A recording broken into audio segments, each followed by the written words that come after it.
This military officer from Tampa Bay did not break the law. Neither did this birdwatcher or this mechanic who raises chickens. But police arrested all three of them on drug charges based on the false results with the NARC-2 and narco pouch field drug tests. Lab results cleared them months later, and the state dropped the charges, but they all say it messed up their lives. We are guilty until proven innocent. Dr. Omar Bagaza agrees. I think it's totally unjust. It's awful. Dr. Bagaza is a top research scientist at Claflin University in Orangeburg, South Carolina. This is the very sophisticated machine. His lab is recognized by the International Association of Chiefs of Police for forensic science excellence. But he's a strong critic of law enforcement's field drug test kits. This is not the way human beings should be treated. Bagaza and two of his colleagues, Dr. Sherilyn Hagan-Pay and forensic scientist Chris Adonki, invited us to observe a series of controlled tests on field drug test kits purchased from two websites, Safariland Group and Searchy, which sell products to law enforcement agencies. But it doesn't matter who the manufacturer is. All three believe all field drug test kits are unreliable. The chemistry, the chemicals in the tests are the same regardless of who makes them. They show us Run-of-the-mill coffee, basic items, aspirin, we'd find a Hershey's chocolate bar, in any supermarket. oregano as spice. What we're going to do today is look at these common materials and test them in the kits and look at the color reaction.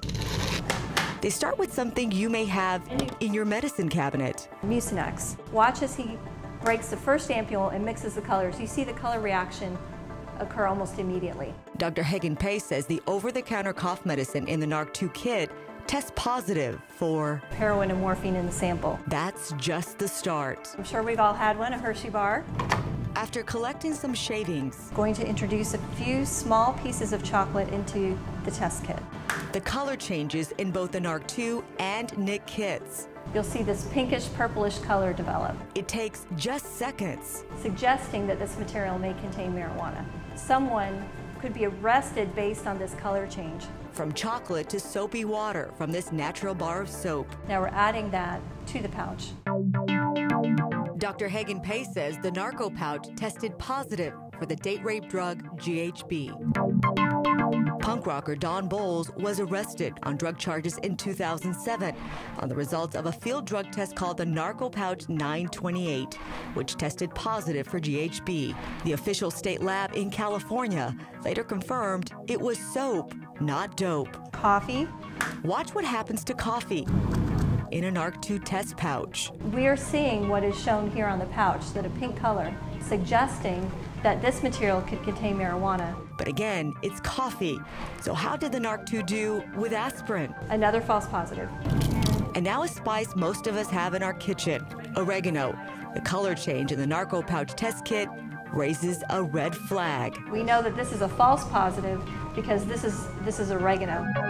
Something wasn't clear-cut. We're going to look at sugar, mixtures of pink and blue. You can see that we have trouble interpreting the test. And you can imagine that in the field, it's even more difficult. The sugar test was inconclusive, but watch how the narco pouch test kit shows something from nothing. Opening the pouch and exposing it to air.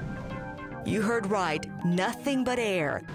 Again, watch what happens. This could be interpreted as a potential positive for marijuana, when in fact it's just air. This shows us right here how unreliable these tests are. Now, one last test. In this case, we're not going to open the pouch at all. Maybe the most compelling. They're both clear. There's no color in there presently. The narco pouch test kit was never opened. There's nothing in it, yet. Indicating that a material is marijuana when in fact it's not. There's no substance in there at all, and yet it turned orange. Most of the time, they are just false positive. I think they're totally useless.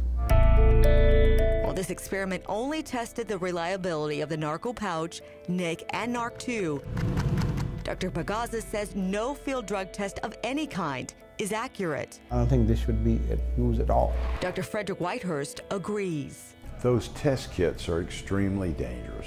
Whitehurst was an FBI forensic scientist for 16 years. I have a doctorate in chemistry. I have no confidence at all in those test kits. He's researched field drug tests for more than a year. The folks that make that are impinging on the freedom of people in this country. We're not making tires. We're not making bubble gum that tastes bad. We are putting people, human beings, in cages with those things. This military officer knows all too well what can happen. But it puts a shadow over people who are wondering, maybe this person has done this. He waited nearly 5 months for the state crime lab to clear his name. Injustice pretty much sum it up just about perfectly.